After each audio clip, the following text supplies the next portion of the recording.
அஸ்ஸலாமு அலைக்கும் வரஹ்மத்துல்லாஹி வபரகாத்துஹு. அன்பு சகோதர சகோதரிகளே, நபிகளாருடைய வழிகாட்டுதல் அடிப்படையில் தொழுகைக்கு முன்னர் செய்து கொள்ள வேண்டிய உடல் சுத்தம் ஒலுவை பற்றி நாம் பார்க்க இருக்கிறோம். ஒலு இன்றி தொழுகை நிறைவேற்றப்பட மாட்டாது. ஒலு செய்வதற்கு பரிசுத்தமான தண்ணீர் மூலியமாக மட்டுமே ஒலு செய்ய முடியும். உதாரணமாக ஆற்று தண்ணீர், கிணற்று தண்ணீர், கடல் நீரில் ஒலு செய்வது கூடும். அசுத்தமான ஒரு பொருள் குறைவான நீரில் விழுந்தால் அது அசுத்தமாகிவிடும். ஏறக்குறைய சுமார் 210 லிட்டர் கொள்ளளவு உடைய அதைவிடவும் அதிகமான தண்ணீரை கொண்ட நீரில் ஏதேனும் ஒரு சிறு அசுத்தம் விழுந்து அதனால் அந்த தண்ணீருடைய நிறமோ அல்லது சுவையோ அல்லது வாடையோ மாற்றமடைந்து விடுமையானால் அதுவும் அசுத்தமாகிவிடும். அப்போ சுத்தமான தண்ணீரில் நாம் ஒலு செய்யணும். ஒலு செய்கிறது எப்படி அப்படிங்கிறத நாம் இப்போ சொல்லித்தர்றோம்.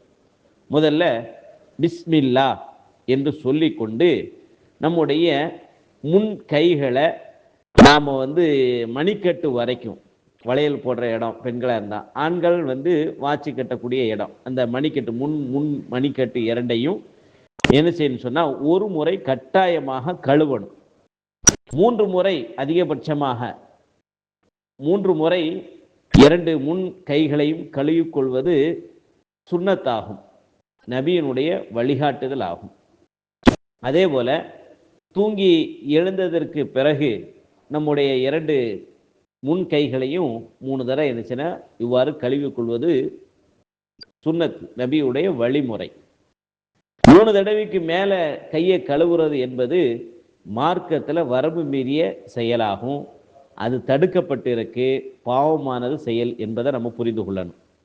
அப்போ நாம் பிஸ்மில்லான்னு சொல்லி நம்ம மனசுக்குள்ள நினைக்கணும், நான் ஒலு செய்ய போகிறேன் அப்படின்னு ஒரு எண்ணத்தோட நாம் பிஸ்மில்லான்னு சொல்லி முன் 2 கைகளை மணிக்கட்டு வர என்ன செய்யணும், நன்றாக கழுவிக்கொள்ளணும். அடுத்து என்ன செய்யணும் அப்படின்னு சொன்னால் வாயை என்ன செய்யணும், கொப்பளிக்கணும். வாயை நல்ல தண்ணியை உள்ளே வச்சுக்கிட்டு நல்லா அலசி கொப்பளிக்கணும். இது ஒரு தடவை கட்டாயம் செஞ்சாகணும். அதிகபட்சமாக 3 தடவை வரைக்கும் வாயை கொப்பளிச்சுக்கலாம். அப்படி கொப்பளிப்பதற்கு இடையில ஒரு தடவை நாம் என்ன செய்யணும், அவசியம் ப்ரஷ்ஷை வச்சோ அல்லது பல் துலக்கக்கூடிய குச்சியை வச்சோ அல்லது விரல்களை வைத்தாவது என்ன செய்யணும், பற்களை நன்றாக தீட்டிக்கொள்ள வேண்டும். ஆக 3 தடவை வாயை கொப்பளிக்கணும். அதற்கு பிறகு மூக்கில் லேசா தண்ணீரை வலது கையில் எடுத்து மூக்கின் முதல் பகுதியில் முன்பகுதியில் லேசா தண்ணீரை வைத்து லேசா உறிந்து இடது கையால் நல்லாக என்ன செய்யணும், சீந்தணும். இது ஒரு தடவை கட்டாயம் செஞ்சு ஆகணும், செய்யாமல் விடக்கூடாது. அதிகபட்சமாக 3 தடவை என்ன செஞ்சோம்னா லேசா தண்ணீரை வலது கையில் எடுத்து மூக்கின் முன் துவாரத்தில் லேசா வைத்து உறிந்து அதற்கு பிறகு இடது கையால் மூக்கை நன்றாக 2 மூக்கை சீந்தி கொள்ள வேண்டும். இது அடுத்து செய்ய வேண்டிய காரியம். அதற்கு அடுத்தபடியாக முகத்தை என்ன செய்யணும், 3 தடவை என்ன செய்யணும், கழுவணும். ஒரு தடவை கட்டாயமாக கழுவி ஆகணும். 2வது தடவை 3வது தடவை நீங்கள் கழுவி கொண்டால் ரொம்ப சிறந்தது. ஏன்னா முகமது நபியுடைய வழிகாட்டுதல எல்லா உறுப்புகளையும் ஒரு தடவை கட்டாயம் கழுவி ஆகணும். அதுக்கு அதிகபட்சமாக 3 தடவை வரைக்கும் என்ன செய்யலாம், அதிகபட்சமாக செஞ்சுக்கிடலாம், அது சிறந்தது. அதுக்கு மேலே போகிறது வீண் வரையும் பாவச் செயல், வரம்பு மீறிய செயலுங்கிறத நம்ம புரிந்து கொள்ளணும். சரி, இப்போ முதல்ல முன்கையை கழுவணும் பிஸ்மில்லா சொல்லி, அப்புறம் என்ன செய்யணும், வாயை கொப்பளித்தோம், அப்புறம் மூக்குக்கு தண்ணி செலுத்தி மூக்கை சீந்தணும். அதுக்கு பிறகு முகத்தை என்ன செய்யணும், 3 தடவை கழுவணும். முகம்ங்கிறதுக்கு அளவுகோல் என்ன அப்படின்னு சொன்னால், மேலிருந்து கீழாக தலை நமக்கு எந்த இடத்துல முடி முளையுமோ முன்னெச்சியில் அந்த இடத்துல இருந்து நம்முடைய தொண்டை குழி வரைக்கும் என்ன செய்யணும்னா மேலேருந்து கீழ் வரைக்கும் உள்ள பகுதி அகல வாக்கில் நம்முடைய 2 காதுகளுக்கு நடுவில் இருக்கக்கூடிய உறுப்புகளை எல்லாத்தையும் என்ன செய்யணும்னா ஒரு தடவை கட்டாயம் கழுவணும். அதிகபட்சமாக 3 தடவை வரைக்கும் என்ன சில முகத்தை நன்றாக கழுவி கொள்ள வேண்டும். விரும்பத்தக்க செயல், சிறந்தது. அது சுன்னத். அதுக்கு பிறகு அதில் தாடி உள்ளவங்க என்ன செய்யணும், பெரிய தாடியாக இருந்தால் லேசாக நல்லா என்ன செய்யணும், கைகளை உள்ள கோதி விட்டு என்ன செய்யணும், கழுவணும். சின்ன தாடியாக வச்சுருந்தாங்கன்னு சொன்னால் நன்றாக என்ன செய்யணும், தாடிக்கு உள்ளாலே என்ன செய்யணும், தாடையில் தண்ணி படுற அளவுக்கு என்ன செய்யணும், நல்லா தேய்ச்சி கழுவி கிடணும்.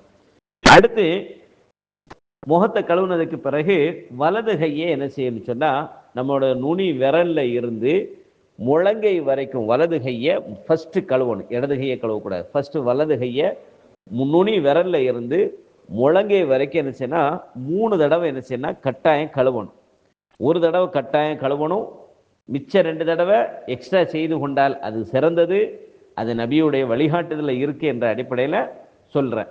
அப்போ வலது கையை என்ன செய்யணும், முழங்கை வரைக்கும் 3 தடவை என்ன செய்யணும், கழுவிக்கொள்ள வேண்டும். அதன் பிறகுதான் இடது கை நுனி விரல்ல இருந்து முழங்கை வரைக்கும் என்ன செய்யணும், 3 தடவை என்ன செய்யணும்னா நன்றாக கழுவிக்கொள்ள வேண்டும். இந்த கையை கழுவி முடிச்சதுக்கு பிறகு நம்முடைய கையில் இருக்கக்கூடிய ஈரத்தை வைத்து கொண்டு நம்முடைய தலையுடைய முன்னெற்றி முதல் பகுதியில் இருந்து முன்னெற்றி ரோம முடியில இருந்து அப்படியே பின்னால் 10 விரல்களையும் தலையில் அப்படியே வைத்து கொண்டு என்ன செய்யணும், பின்னால் எந்த இடத்துல பெடதி என, அதாவது எந்த இடத்துல பெடதி இருக்குன்னா, பெடதினா எந்த இடத்துல நம்ம முடி முளையிறது நின்று விடுகிறதோ அந்த பகுதி தான் பெடதி. அது வரைக்கும் நாம் கொண்டு சென்று விட்டு 10 விரலை அப்படியே எடுக்காமல் திரும்ப மீண்டும் நாம் ஆரம்பித்த இடத்திற்கே முன் நெற்றிக்கே நம்ம என்ன செய்யணும், திரும்ப கொண்டு வந்ததற்கு பிறகு நம்முடைய ஆட்காட்டி விரல், 2 கையிலே ஆட்காட்டி விரல் இருக்கு இல்லையா, அதை காதனுடைய உள்புறத்திலையும் கட்டை விரல் பெருவிரல் இருக்கு இல்லையா, அதை காதின் வெளிப்புறமாக வைத்து அந்த பகுதிகளை நன்றாக சுத்தம் செய்து கொள்ள வேண்டும். இது ஒரு முறை செய்ய வேண்டும். தலைக்கும் காதுக்கும் சேர்த்து மசகு செய்வது என்பது ஒரு முறை செய்ய வேண்டும். இது நபி அவர்கள் நமக்கு சொல்லித்தது. இதை செஞ்சு முடிச்சதுக்கு பிறகு அப்புறமாக வலது கால நம்முடைய கரண்டைக்கால் வரைக்கும், கரண்டை மொழி இருக்குல்ல அது வரைக்கும் என்ன செய்யணும்னா 3 முறை என்ன செய்யணும், நல்லா தேய்ச்சி கழுவணும். அதுக்கு பிறகு இடது கரண்டைக்கால் வரைக்கும் என்ன செய்யணும், 3 முறை இடது காலையும் நாம் கழுவி கொள்ள வேண்டும்.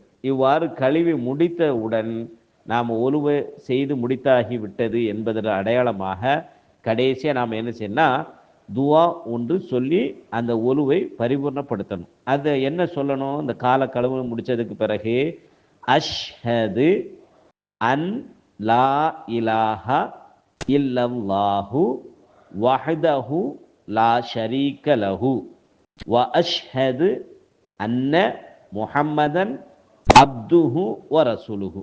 மீண்டும் ஒருக்க சொல்கிறேன் பாருங்க.